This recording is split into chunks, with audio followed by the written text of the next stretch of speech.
नमस्कार, मैं हूं आपके साथ अंकिता पाल। ब्रीडिंग की शुरुआत करें, सीधा आपको लेकर चलते हैं मिश्रिक, जहां पर मिश्रिक लोकसभा क्षेत्र में आयोजित की गई है जनसभा में सीएम योगी आदित्यनाथ शामिल हुए। सीएम ने जनसभा को भी संबोधित किया है। मानस ने ये पवित्र पंक्तियां लिखी हैं। ऐसे नेमिष की धरा को कोटि कोटि नमन करते हुए आप सभी मतदाता बहन और भाइयों का मैं हृदय से स्वागत करता हूं, अभिनंदन करता हूं। मंच पर उपस्थित भारतीय जनता पार्टी के क्षेत्रीय अध्यक्ष श्री कमलेश मिश्र जी, जिलाध्यक्ष श्री राजेश शुक्ला जी, भारतीय जनता पार्टी के लोकसभा मिश्रिक क्षेत्र से प्रत्याशी श्री अशोक रावत जी, हमारे लोकप्रिय विधायकगण श्री रामकृष्ण भार्गव जी, आशीष सिंह आसू जी, श्रीमती अलका रघुवंशी जी, श्री पवन सिंह चौहान जी, जिला पंचायत अध्यक्ष श्रीमती सरदार सागर जी, प्रवासी विधायक श्री श्यामधनी राही जी, आज के इस कार्यक्रम में उपस्थित पूज्य संत स्वामी विद्या चैतन्य जी, स्वामी देवेंद्रानंद सरस्वती जी, महंत नारायण दास जी, महंत संतोष दास जी, अन्य सभी पूज्य संतजन, भारतीय जनता पार्टी के सभी पदाधिकारीगण और भारी संख्या में उपस्थित मिश्रिक लोकसभा क्षेत्र से जुड़े हुए सभी बहनों और भाइयों, आज मुझे एक बार फिर से भारत की सनातन आस्था का प्रतीक,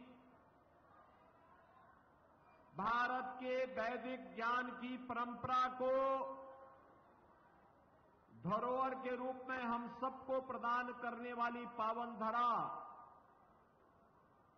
मां ललिता के इस पावन भूमि पर, जिसे महर्षि दधीचि ने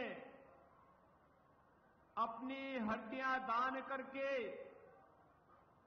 दैवीय शक्तियों की विजय के संकल्प की भूमि में के रूप में आगे बढ़ाया था, ऐसी पावन धरा नेमी सारण्य को मैं नमन करते हुए आप सबका हृदय से अभिनंदन करता हूं। बहनों और भाइयों, ये नेमिष का ही महत्व है कि आज दुनिया जनपद सीतापुर और उत्तर प्रदेश की तरफ देख रही है। जब भी कोई रामद्रोही राम के अस्तित्व को नकारने का प्रयास करता है, तो नेमिष सामने आ खड़ा होता अपने प्रमाणों के साथ कि मेरे पास शास्त्रीय प्रमाण है, मैं तुम्हें प्रमाण देता हूं।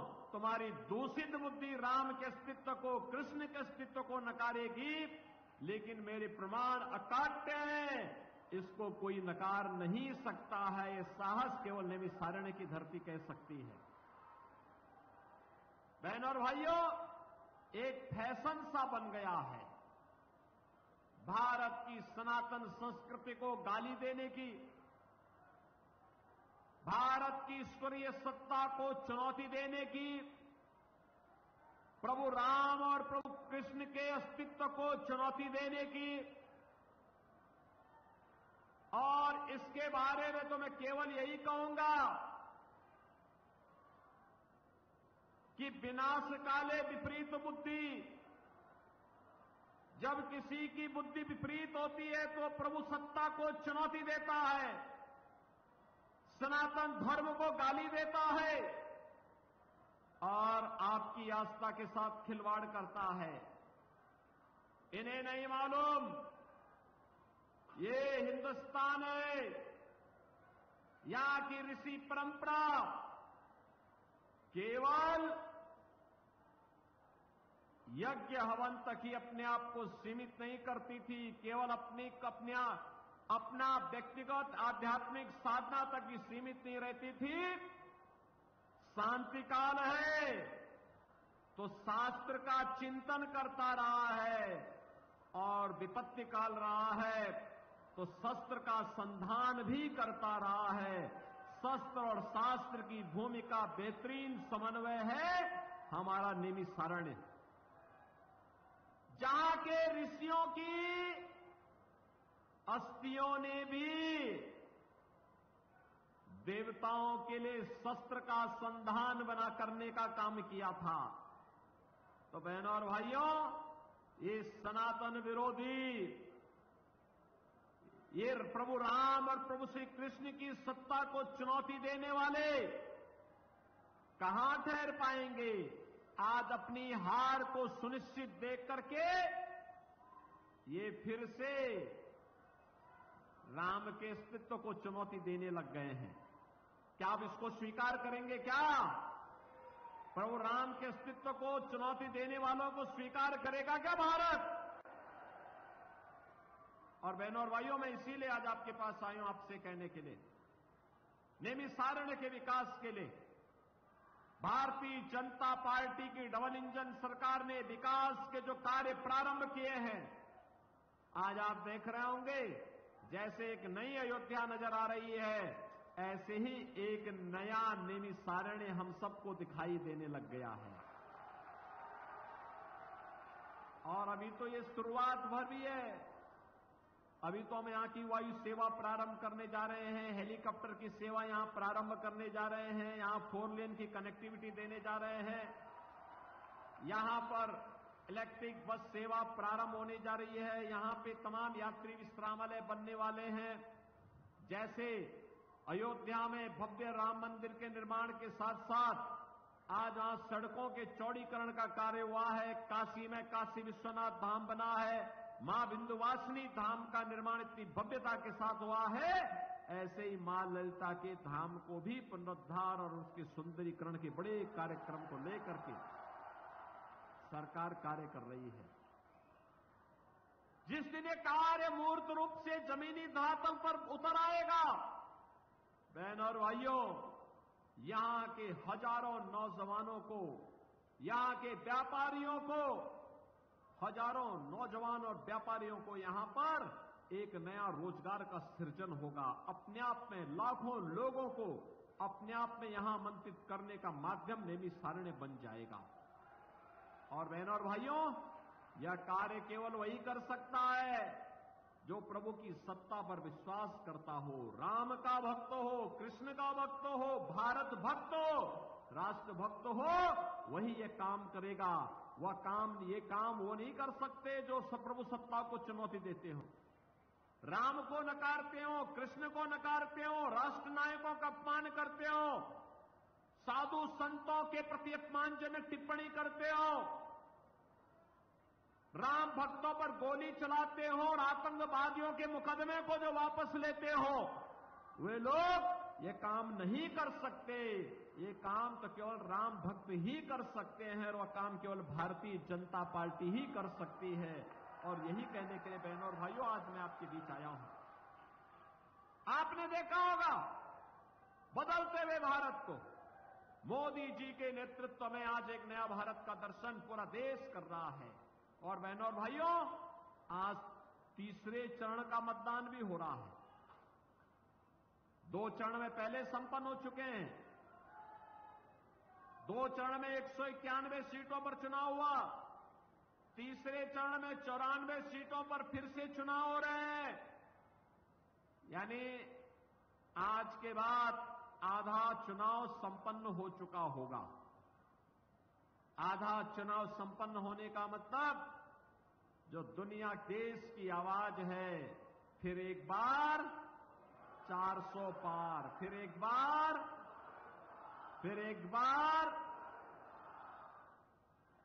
ये जो 400 पार का जो लक्ष्य है बहनों और भाइयों, यह नजदीक आ चुका है।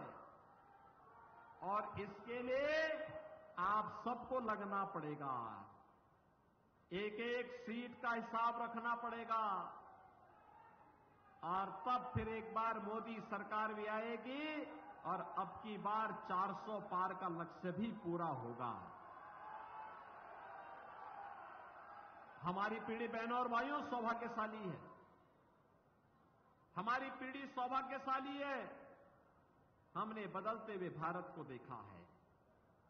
आप कह सकते हैं, वर्तमान पीढ़ी कह सकती है, वर्तमान नौजवान कह सकता है, वर्तमान नागरिक कह सकता है, हमारे ऋषि मुनियों को, संतों को, साधु संतों को, जिन्हें इस लोक में अपने भक्तों को और परलोक में अपनी गुरु परंपरा को जवाब देना होगा, वे कह सकते हैं कि हमने वह काल देखा है जब प्रभु राम अयोध्या में विराजमान हुए हैं, जिसके लिए पीढ़ियां खप गई, लेकिन हमने अयोध्या में वह दिन देखे हैं। बहनों और भाइयों, हम में से हर व्यक्ति कह सकता, हमने बदलते हुए भारत को देखा है, जिस भारत ने दुनिया के अंदर अपना सम्मान बढ़ाया है, जिस भारत की सीमाएं सुरक्षित हुई हैं, जहां आतंकवाद के सामने घुटना सरकार नहीं टेकती, बल्कि आतंकवाद को नेस्तनाबूद करके हमेशा के लिए उसकी राम नाम सत्य है कि यात्रा निकालने का जज्बा जिस सरकार में रहा हो। हमने उस सरकार को देखा है जिसने भारत विरोधी वे सभी प्रावधान समाप्त किए, चाहे वह धारा 370 का मामला हो, चाहे वह इस देश के अंदर आतंकवाद और नक्सलवाद की जड़ जहां भी खड़ी रही, उस विषबेल को नष्ट करने के लिए भारतीय जनता पार्टी के नेतृत्व की मोदी जी की सरकार ने वे सारे उपाय आने वाली पीढ़ी के भविष्य के लिए कर दिए हैं। हमने उस भारत को देखा है जिसमें हाईवे वर्ल्ड क्लास के बन रहे हैं, जिसमें एक्सप्रेसवे बन रहे हैं, जिसमें रेलवे और मेट्रो का बेहतरीन कार्य हो रहा है, जिसमें 1 डिस्ट्रिक्ट 1 मेडिकल कॉलेज का निर्माण हो रहा है, जहां IIT, IIM, एम्स, IIIT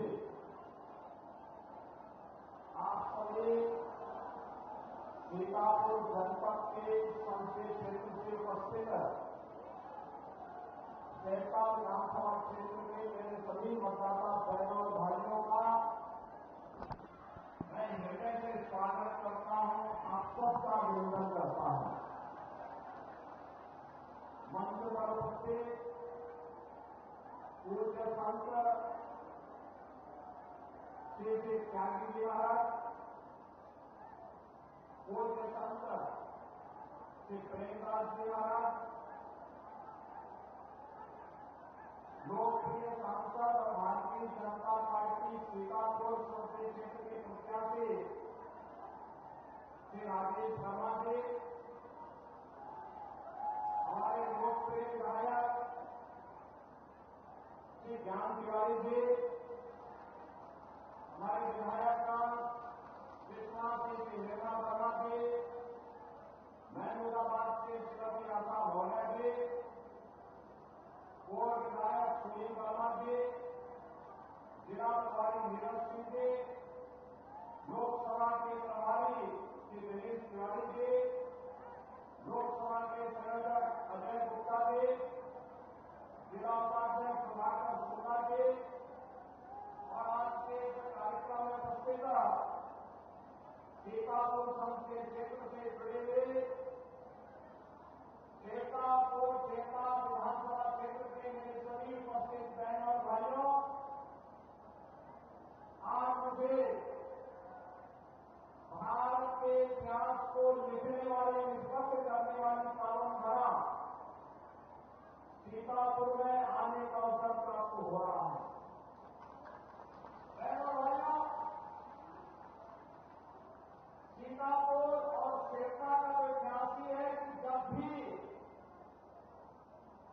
मेरा यहां आगमन हुआ, वह भारतीय जनता पार्टी के लिए शुभ बना, क्योंकि आपका आशीर्वाद जो भारतीय जनता पार्टी के प्रत्याशियों को प्राप्त होता है। आज मुझे फिर से समझौती में से कहूंगा,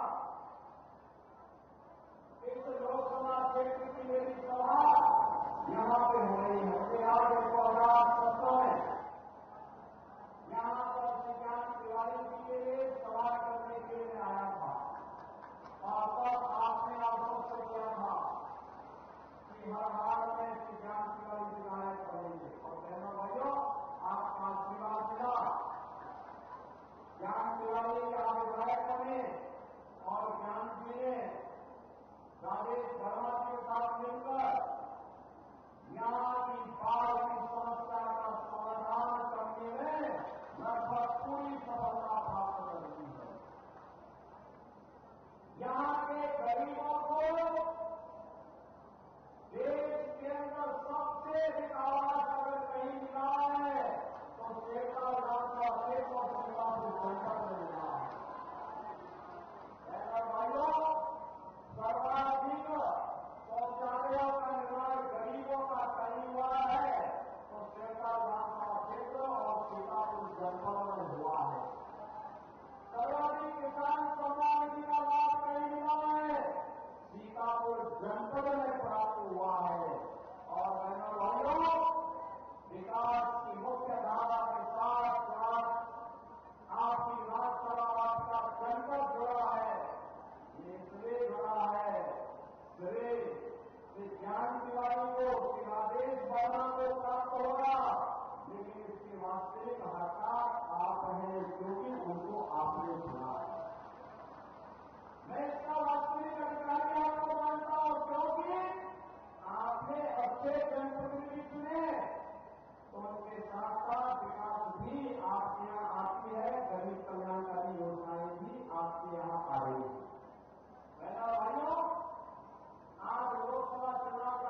हो जाएगी, चिंता मत करो।